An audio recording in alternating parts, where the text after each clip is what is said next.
Edison, Nelson Mandela, Albert told me he'd be here, and maybe Mother Teresa's going to drop in for some tea. And of course, the most important person here is you.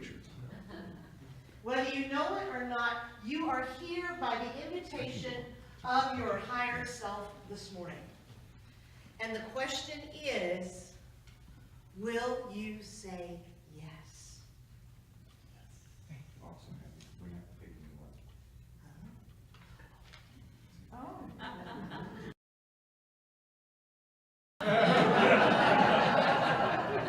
Guess you have to come all the way to Iowa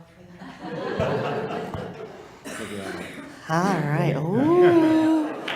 And God said, let your voice. And it was so. Will you say yes? Now, I want you to think about already this morning how many times you've said yes. And whether or not you meant the yeses that you said. You see, we go through our week. Would you, help me change my flat tire? And we say yes, and in our mind we're thinking, I got my good Sunday clothes on. I got this dinner appointment afterwards. Now, I know I'm probably the only one that does that, right? Says yes, but I don't really mean it. And oftentimes we say yes, followed by another three-letter word called but. So, when you say yes, you're agreeing to something. You're making a commitment to something. But yet it just falls off our tongues. Will you do this? Oh, yeah, I'll do that. Next time, will you remember to pick your socks up off the floor? Oh, yeah, I'll do that. Mm-hmm. Right? But the agreement and the commitment's not there. More often than not, we say, yes, but I've got all these things to do. Yes, but you don't really understand what's going on in my life. Yes, but. But is the opposite of yes. Just so you know, the minute you add a but to anything, it's the end. In case you weren't aware, it's at the end of the sentence. It stops the flow immediately. So how many of you here would love to live a life of unlimited possibilities? Anybody? Yeah? How many of you would like to see UCR step into a place where they are a thriving spiritual community and have everything they need? Your wish is my command. You've got it. It's yours. But you have to say yes. You have to say yes. And so oftentimes we don't. There's a story in the Bible in Luke 14 about the great banquet. And it goes like this. A man once hosted a huge banquet and invited many guests. When the time came, he sent his servants to tell the guests who had agreed to come, "We're ready now. Come." But then every single person began to make excuses. One said, "Oh, I'm sorry, but I just bought some land and I need to go and see it. Please excuse me." Another said, "Oh, yes, but I just bought 5 pair of oxen and I need to go check them out. Please excuse me." And another said, "I just got married. I couldn't possibly go." The servant returned and reported their responses to his master. His master was angry, and the host said, "Well, then go out to the highways and the hedges and bring in the complete strangers you find there, until my house is completely full. One thing is for sure, not one single person on the original guest list will enjoy this banquet."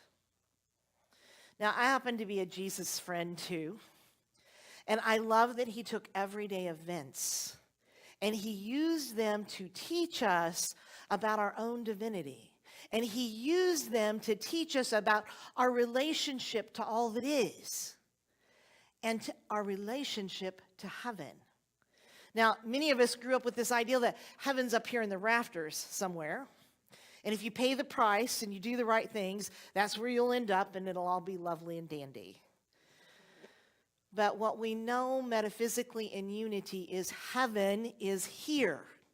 It's here right now. And if you're not experiencing heaven, it's because you're going, yes, but. Yes, but. Glenda, you don't understand. Yes, but my health. Yes, but my work schedule. Yes, but you should be married to them. We are the ones that have to say yes, because the universe is open to us. Everything that we desire, everything that we need, everything that we dream of is already on the banquet table. But we have to show up. We have to show up. So the landowner, how many of us don't have time? That I caught myself, I did a little thing, I was teaching a class and becoming really aware of my words, and I decided to count how many times a day I say the word, I don't have enough time. I don't have enough time. I don't have enough time. So guess what? I don't have enough time. Right? How often do we say, I don't have enough time to go to that class. I don't have enough time to serve on that committee. I don't have enough time to do that will prosper me. I don't have enough time. When we don't have enough time, it's because we're in the future, right? Because that's where time exists. Whether you know it or not, right here, right now, in this moment, there is no time. That's why it's the present. And if you are in the future, you are missing out on this moment. You are missing out on all the ways that the universe is providing you with prosperity and abundance. You don't see it because you're over here in the future, thinking about what needs to be done next. You're missing the opportunity for divine ideas to come in, for divine ideas to prosper you, for abundance to be yours, because your attention is over here in the future. The other guest on the list was a man who'd bought some oxen. I grew up on a farm in rural Indiana the first couple of years of my life. And I can tell you the one thing I know about oxen is they're really stubborn. And metaphysically, animals represent our thoughts. So think about these oxen he's trying to train. How many come from the, I can do it? Leave me alone, I can do it. I got it. I don't need your help. I remember, I don't know how many of you have kids, but I remember when my grandkids were learning to dress themselves, and I'd kind of forgotten what that was all like. And, they're putting their shoes on the wrong feet and the shirt's inside out. And I'd say, can Grammy help you? I can do it. We call that self-reliance instead of God-reliance. Anybody in here self-reliant? We're going to train our own thoughts. Don't you think if that had occurred to us, we'd have done it already? We're going to fix our own problem? What did Albert Einstein say? You cannot fix a problem from the same state of consciousness that created it, right? So when you are being self-reliant, when you are running the bus, you have pinched yourself off from the flow because you shut yourself off from the divine ideas. You shut yourself off from receiving the answers because you know better. And you've got the plan. We talked yesterday in class about this idea of doing affirmations and saying this or something better. And how that fits in the mix of we need to be direct and we need to ask. We sing a song in our congregation during offering called Allow. When I ask, it is given. And how we need to be specific. The tagline, this or something better, opens your brain to realize that there might be a better plan. There might be something bigger. We, by our human nature, are small thinkers. We're small thinkers. One of the things that happens when I'm on retreat with Edwene Gaines, who's the prophetess of prosperity, and a unity minister that's also a millionaire and not ashamed of it. One of the things she has us do is we take 15 minutes and we do $1 million ideas. Because we think small. And she's like, if you knew that you could not fail, if you knew that you couldn't fail, what would you do? I'm going to encourage you as you all look at ways to be self-sustaining, to be a thriving ministry. I'm going to encourage you to ask yourselves the question, if UCR could not fail, if it was impossible for us to fail, what would we do? Who would we be if we knew we couldn't fail? Now, the third guest is married. So he doesn't have time. We've all been married. We know what that's like. It's also often very sweet. But we also know that it comes with obligations. I want you to think this morning, what is it that you're married to? Now, I can tell you, my first 6 months at Unity Fort Wayne Spiritual Center, I heard a lot of, well, when Reverend Geis was here, and oh my God, I can't believe you changed where we sang the peace song. Glenda, we've been singing it there since 1952.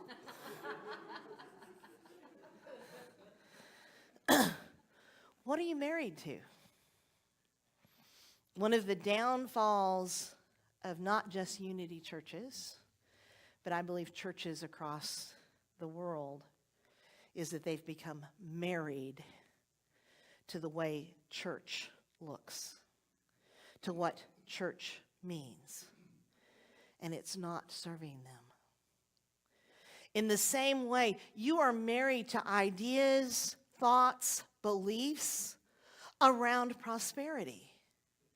You are married to the way you think things ought to be in your life. You're married to the way things were in your life. And again, when you're in the way it was, or the way it should be, you're completely missing the opportunity of the moment. And so what does it look like to say yes? To really say yes. Thomas Edison, when he was stuck, like when the light bulb wouldn't work, the 1 million tries he had, he would settle down in his chair and he would take a few breaths and he would hold a rock in his hand and he would breathe and he would become still and he would turn within. And then when he became relaxed enough, he would drop the rock. And when it hit the ground, it would, and he would awaken refreshed, renewed, and inspired. Albert Einstein is known for the long naps that he would take. When he couldn't work out a problem on the board, he hit the couch, man. He took a power nap. He turned within and became still. In fact, if you look at every mover, every shaker, every innovator in our culture, they have learned to yield to a power greater than themselves. So the first part of yes is learning to yield. So, yield is a really funny word. So I love words. I love Merriam-Webster's dictionary. I love looking things up. And yield has two meanings that look like they're in direct opposition. Yield, in one sense, means to let go, to release, to relinquish, to surrender. It also means to bring forth.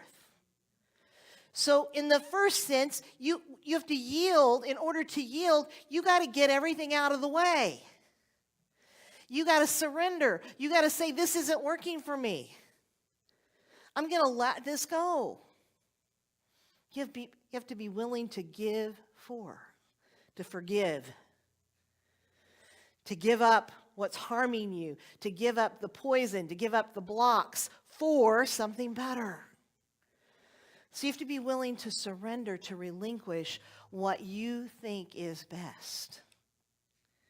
And then you have to be willing to yield, to call forth that power in you that is creative, that is inspired, that creative intelligence that lives in each and every one of us. You have to call it forth.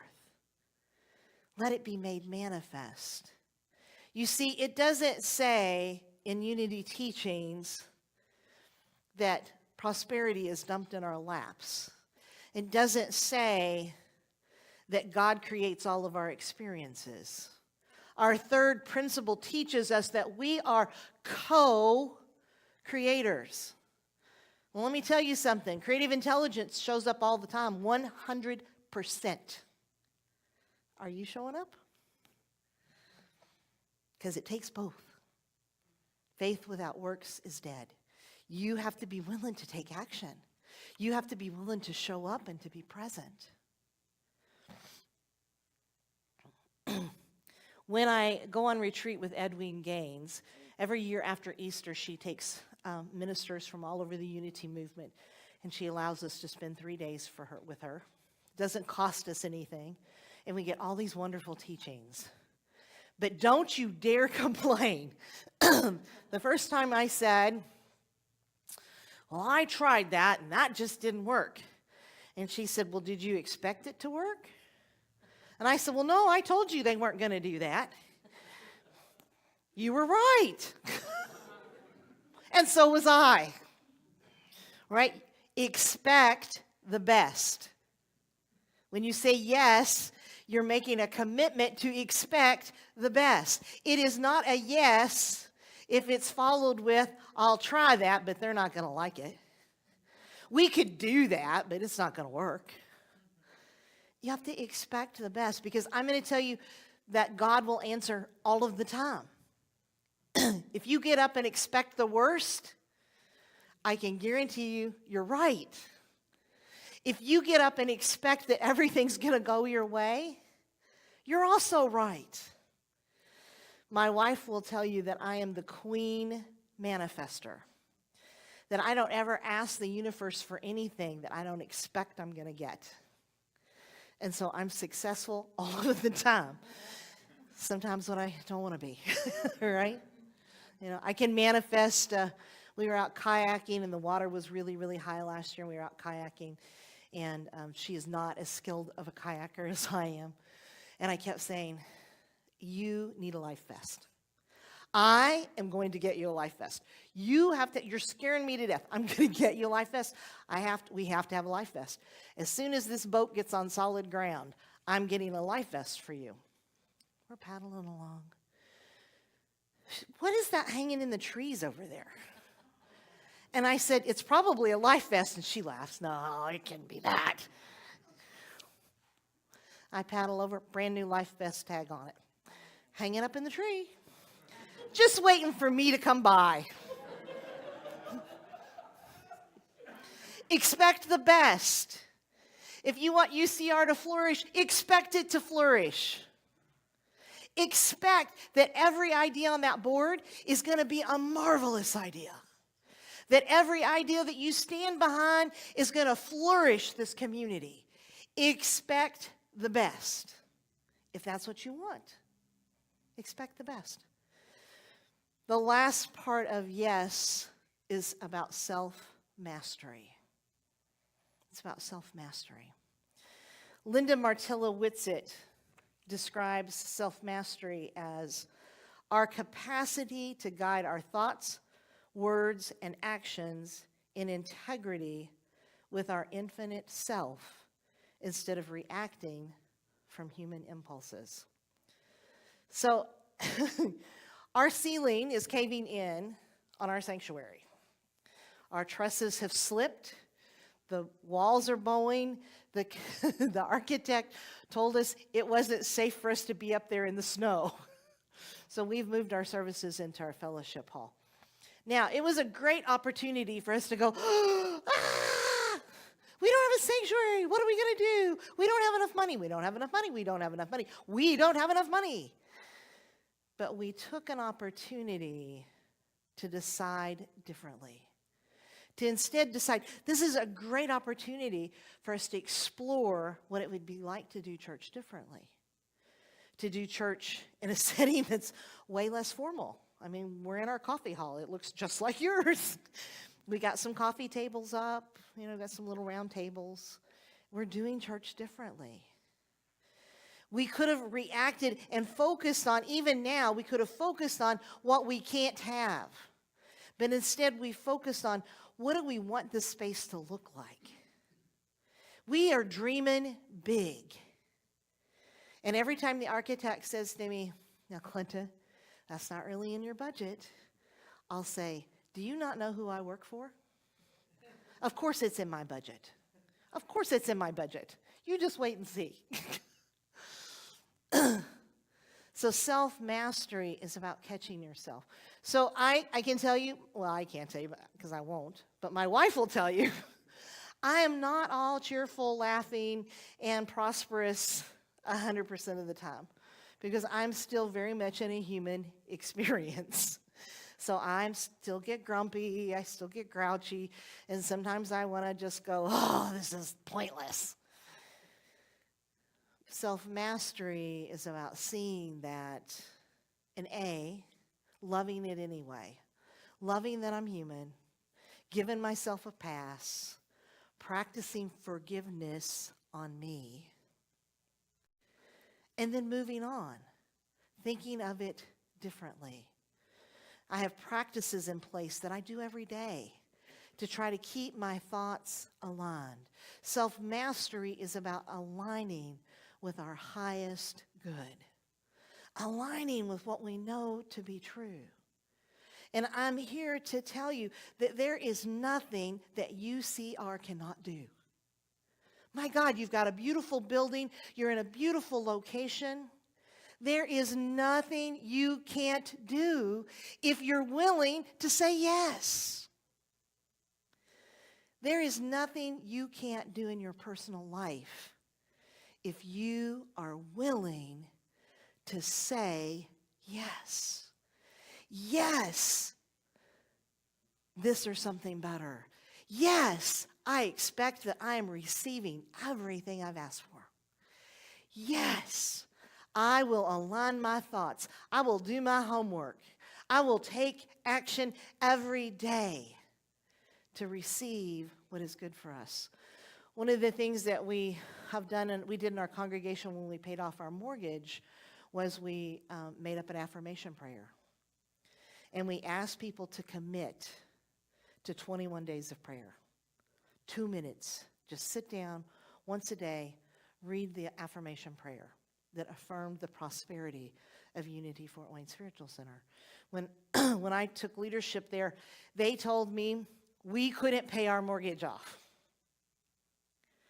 What do you mean we can't pay our? Of course we can pay our mortgage off. There's no way.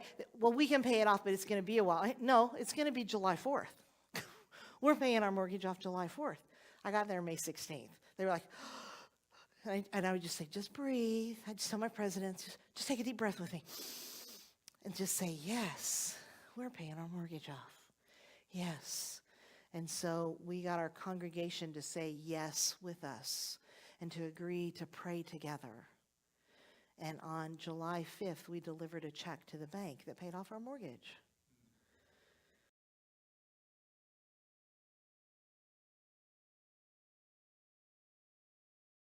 When you say yes, you can thrive. The universe, God, will never not deliver. But you have to say yes. Take a deep, let it out. Take another deep breath in with me. Let it out nice and slow. And on your next breath, I want you to say silently to yourself as you exhale, yes, yes, yes, yes. Close your eyes. If you want to close your eyes, I invite you to at least drop your gaze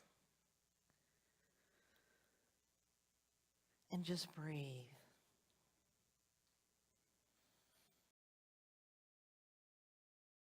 Take a breath in and hold it. Hold it for as long as you can. Exercise all the control that you have, that you think you have, and hold that breath. And then when you can't hold it anymore, let it out. This is the power in you. There is a power that breathes you. There is a power that has all good things in store for you. There is a power that loves you so completely that you are always in the flow.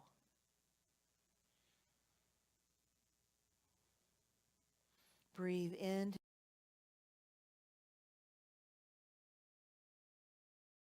And as our musicians play, I invite you just to move into this deep space within you where you experience the flow of Spirit.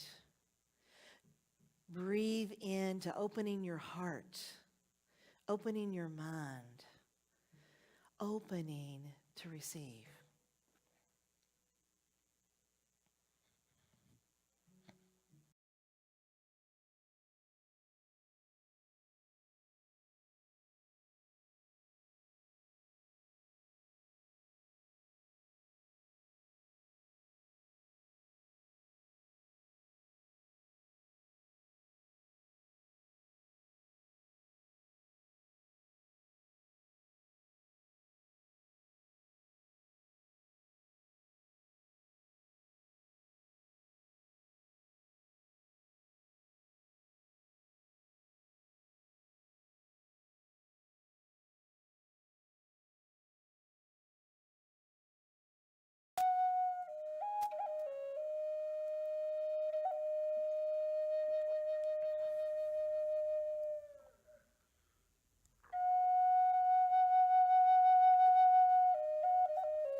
We ask, it is given. All we do is allow. When we ask, it is given. All we do is allow. We allow well-being. We allow our joy. When we've asked, it's been given. Abundance is on its way. When we allow, breathe in to yes. Breathe in to the abundance that is yours. Breathe in to a life of divine possibilities. So it is, all women, all children. Amen.